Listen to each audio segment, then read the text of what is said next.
Bonjour et bienvenue à vous qui cherchez la vérité. Depuis que la crise du Covid-19 nous est tombée dessus, l'OMS a pris une place de premier plan dans nos vies quotidiennes, notamment au travers des médias. Elle nous donne ses statistiques, ses recommandations, et le monde entier est prêt à se jeter dans ses bras comme si c'était notre seule espérance de salut. Mais l'OMS ne s'occupe pas seulement des pandémies.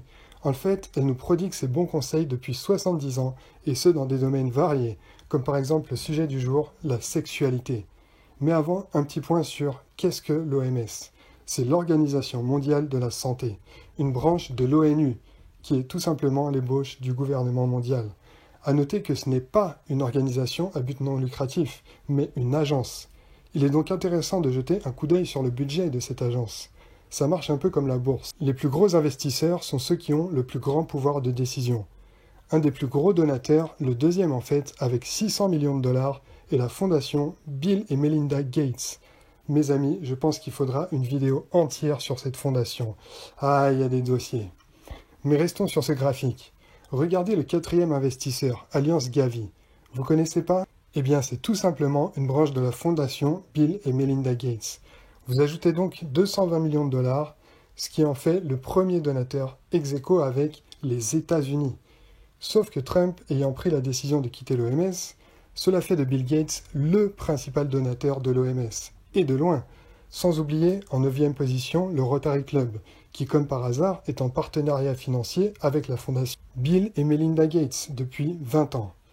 On a donc un privé qui finance à lui seul un quart du budget de l'OMS. Il est donc en position de pouvoir pour les décisions que prend cette organisation. Est-ce que vous croyez que c'est une coïncidence si ce privé s'est lancé dans le business du vaccin? Il faut bien comprendre une chose. Aujourd'hui, tous les secteurs d'activité historiques sont saturés. Tu ne peux pas arriver en tant qu'investisseur et espérer faire du 50% de bénéfices dans le bâtiment, l'automobile ou l'aéronautique. Les quelques milliardaires qui dirigent le monde se sont déjà partagés ces secteurs économiques. Le seul moyen pour eux de conquérir de nouveaux marchés et donc de continuer à multiplier leurs milliards, c'est de privatiser les services publics, comme l'éducation ou la santé. Et c'est là que l'OMS entre en action. On a vu notamment avec la gestion de crise du coronavirus qu'il y a des conflits d'intérêts manifestes quant à leurs recommandations. Depuis le début de la crise, la seule solution envisagée a été la création d'un vaccin. Alors que dans plusieurs pays, on a commencé à démontrer l'efficacité de l'hydroxychloroquine, l'OMS a ordonné de tout arrêter. En effet, la production d'un médicament pas cher et déjà sur le marché ne rapporterait pas beaucoup d'argent à Big Pharma, contrairement à un vaccin obligatoire qui serait donc vendu à 7 milliards d'êtres humains. Quant au port du masque, l'OMS écrit dans son guide sur l'utilisation des masques du 6 avril 2020 « L'utilisation des masques par le grand public n'a pas été prouvée comme efficace et engendre des incertitudes et des risques critiques. Ce qui compte, c'est avant tout le fric. Comment on va pouvoir se faire de la thune avec cette pandémie? Mais pas que. Ce dont je veux vous parler aujourd'hui, c'est d'un document plus ancien dont on entend beaucoup moins parler, mais qu'il est tout aussi important de révéler au grand public. En 2013, l'OMS a édité un document qui est la ligne de conduite pour toutes les écoles en Europe. Je vais essayer de ne pas vomir, mais je vous promets rien. Il s'intitule « Les standards pour l'éducation sexuelle en Europe ». C'est un document officiel. Vous pouvez le télécharger directement sur le site de l'OMS. Je n'invente rien. C'est un document de 70 pages dont je vais vous citer quelques extraits. Alors si jamais tu dis « Oui, mais on ne sait pas, c'est sorti de son contexte », vraiment, je t'encourage à le lire par toi-même. Mais attention, âme sensible, s'abstenir. J'avoue que j'ai eu du mal. Ce que je trouve le plus ignoble sur Terre, c'est vraiment la pédophilie. Et c'est bien de quoi il est question, entre autres dérèglements sexuels qui sont fortement encouragés par l'OMS. Voici quelques extraits. Traditionnellement, l'éducation sexuelle était concentrée sur les risques potentiels liés à la sexualité, comme le prouvent les grossesses non prévues et les IST. Cette focalisation négative fait souvent peur aux enfants et aux jeunes. Elle ne répond pas à leurs besoins d'information et de compétences, et dans de nombreux cas n'est pas en phase avec leur réalité. En gros, l'OMS dit « Arrêtez de dire aux petits adolescents « Attention, vous allez tomber enceinte à 15 ans, attention, vous allez choper des MST », ça leur fait peur. Dites-leur plutôt « Ce qu'il faut dans la vie, il faut jouir, voilà, éclatez-vous, amusez-vous, point barre ». Ces standards concrétisent ce que les enfants et adolescents, filles et garçons, devraient savoir et comprendre en fonction de leur âge, quels défis et situations ils devraient être capables de gérer et quelles valeurs et attitudes ils devraient s'approprier, afin de développer un comportement adéquat, positif et sain en matière de sexualité. Bon, a priori, il n'y a rien à dire là-dessus, mais nous allons voir ce qu'ils appellent adéquat, positif et sain. À la page 15, ils nous présentent les 3 enseignements existants sur la sexualité. Premier, les programmes qui se concentrent essentiellement ou exclusivement sur l'abstinence sexuelle avant le mariage. Ils sont connus sous l'appellation comment dire non ou abstinence seulement. 2. Les programmes qui incluent l'abstinence en tant qu'option, mais qui abordent également les moyens de contraception et les pratiques du safer sex. Ils se réfèrent souvent à la notion d'éducation sexuelle intégrée. 3. Les programmes qui incluent les éléments de la catégorie 2 et les placent dans le contexte plus large du développement personnel et sexuel. Ce sont ces programmes que nous nommons dans ce document programmes d'éducation sexuelle holistique. Donc, ils nous disent bien que c'est la catégorie 3 qu'ils choisissent. L'éducation sexuelle devrait être obligatoire. En effet, l'expérience a montré que dès que la matière n'est plus obligatoire, l'attention qu'on lui porte tend à baisser. Cependant, qui dit obligatoire ne dit pas forcément qualitativement bon ni complet. Encore faut-il que l'éducation sexuelle soit un processus participatif avec des éducateurs motivés, formés et soutenus. En Europe, la tendance générale depuis quelques décennies est l'éducation sexuelle obligatoire sans clause d'exception qui permettait aux parents de retirer leurs enfants de la classe s'ils ont des objections sérieuses par rapport au programme. Donc ce qu'ils disent là, c'est que à partir d'aujourd'hui, si on enseigne la sexualité à votre enfant en primaire ou même en maternelle, vous n'avez pas le droit de retirer vos enfants. L'Association mondiale pour la santé sexuelle comprend également les droits sexuels comme composante intégrante des droits humains fondamentaux, et donc comme des droits inaliénables et universels. Dans sa publication récente « Santé sexuelle pour le millénaire », l'association avance l'idée que la santé sexuelle doit être promue en tant que stratégie essentielle. Pour les enfants et les jeunes adolescents, les parents, proches et amis sont des sources d'informations précieuses pour apprendre ce qu'il faut savoir sur les relations humaines et la sexualité.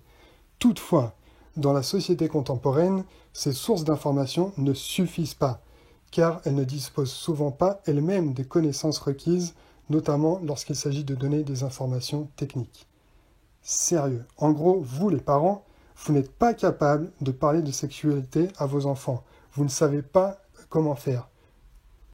Pour avoir un impact positif, l'éducation sexuelle doit d'abord avoir sa place attitrée dans les programmes scolaires et être traitée de manière approfondie tout au long de la scolarité. Une exigence primordiale qui paraît aller de soi, mais qui est pourtant souvent ignorée. La matrice donne une vue d'ensemble de sujets à traiter dans l'éducation sexuelle des enfants et des adolescents. Structurée en fonction de 6 groupes d'âge, elle comprend 8 catégories thématiques. Pourquoi commencer l'éducation sexuelle avant l'âge de 4 ans ? Nous l'avons dit à plusieurs reprises, l'éducation sexuelle doit être comprise dans un sens large et holistique, et la sexualité considérée en tant que potentiel positif de l'être humain. Même en ne parlant pas de sexualité, par exemple en n'appelant pas les parties génitales par leur nom, les parents enseignent quelque chose à propos de la sexualité. Leur silence peut en l'occurrence être interprété comme de l'embarras. Ah, pas bien les parents. Et maintenant, on va faire un petit blind test. Devinez à quelle tranche d'âge est destiné cet enseignement. Le plaisir et la satisfaction liés au toucher de son propre corps, la masturbation enfantine précoce. La découverte de son propre corps et de ses parties génitales. Le fait que le plaisir lié au contact physique est un aspect normal de la vie de chacun. La tendresse et le contact physique comme une expression de l'amour et de l'affection. Devenir conscient de son identité sexuelle. Parler des sensations agréables ou désagréables dans son propre corps. 0-4 ans. Oui, de 0 à 4 ans. Déjà à 8 ans, je serais choqué. À 4 ans, encore plus. Mais là, ils insistent sur le fait que ça doit commencer dès la naissance. Une petite question, comment tu vas lui apprendre la masturbation, s'il te plaît ? N'oublie pas que c'est un enseignement recommandé pour les crèches et les écoles maternelles. Ce n'est pas un amphi à l'université. Tu vas pas sortir des graphiques et des articles scientifiques. À cet âge, on n'apprend pas en passant par des concepts abstraits, mais par l'expérience.